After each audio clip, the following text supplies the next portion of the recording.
Assalamualaikum, perkenalkan nama saya Erdesa Wulansari, NIM 2018143203. Saya dari Prodi PGSD kelas 4F, mata kuliah Media Pembelajaran Inovatif. Dosen pengampu Ibu Putri Dewi Nurhasanah, Magister Pendidikan, Universitas PGRI Palembang. Hari ini kita akan belajar tentang tema 6, subtema 1, aku dan cita-citaku. Pembelajaran 1. Yuk kita mulai. Ada yang tahu apa itu cita-cita? Cita-cita adalah suatu impian dan harapan seseorang. Cita-cita adalah mimpi. Mimpi adalah kunci yang akan menentukan mau jadi apa kita nanti di masa depan. Apa saja contoh pekerjaan? Yang pertama, guru. Tugas seorang guru adalah mengajar, mendidik, melatih, memberikan bimbingan kepada peserta didik. Yang kedua yaitu arsitek. Tugas seorang arsitek adalah mendesain bangunan. Yang ketiga yaitu pilot. Tugas seorang pilot adalah mengemudikan pesawat. Yang terakhir yaitu dokter hewan.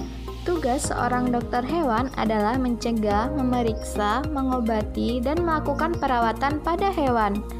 Ini tadi merupakan beberapa contoh dari pekerjaan. Jika kalian ingin menjadi seorang dokter hewan, kalian harus mengerti tentang pertumbuhan dan perkembangan pada hewan. Apa sih pertumbuhan dan perkembangan itu? Pertumbuhan adalah proses bertambahnya volume yang irreversibel tidak dapat kembali, sehingga adanya pertambahan jumlah sel-sel baru. Sedangkan perkembangan merupakan proses perubahan struktur dan fungsi masing-masing organ yang mengakibatkan suatu organisme menjadi semakin kompleks.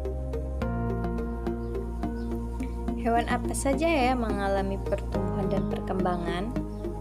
Semua makhluk hidup mengalami pertumbuhan dan perkembangan. Hewan dan manusia mengalami beberapa tahap pertumbuhan dan perkembangan dalam kehidupannya. Tahapan pertumbuhan dan perkembangan hewan membentuk sebuah siklus hidup atau daur hidup.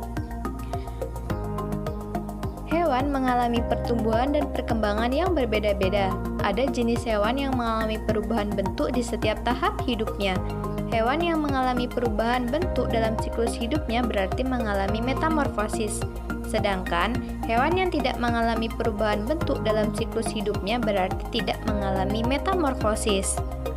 Metamorfosis sendiri terbagi menjadi dua, yaitu metamorfosis sempurna dan metamorfosis tidak sempurna. Yuk kita lihat penjelasannya. Hewan yang mengalami perubahan bentuk pada setiap tahapan pertumbuhan dan perkembangannya dinamakan mengalami metamorfosis sempurna. Sedangkan hewan yang mengalami perubahan bentuk hanya pada beberapa tahap tumbuh kembangnya dinamakan mengalami metamorfosis tidak sempurna. Contoh metamorfosis sempurna yang pertama, kupu-kupu.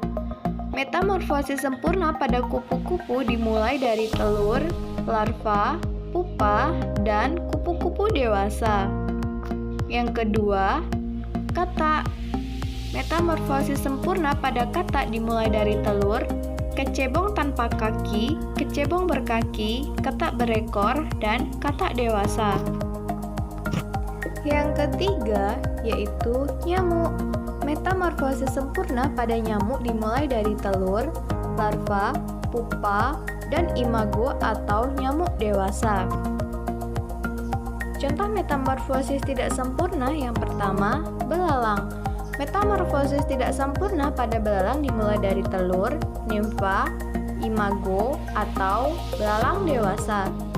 Yang kedua, capung. Metamorfosis tidak sempurna pada capung dimulai dari telur, nimfa, dan capung dewasa. Yang ketiga yaitu jangkrik. Metamorfosis tidak sempurna pada jangkrik dimulai dari telur, nimfa, dan jangkrik dewasa atau imago. Sekian dulu ya pembelajaran pada hari ini. Terima kasih. Wassalamualaikum.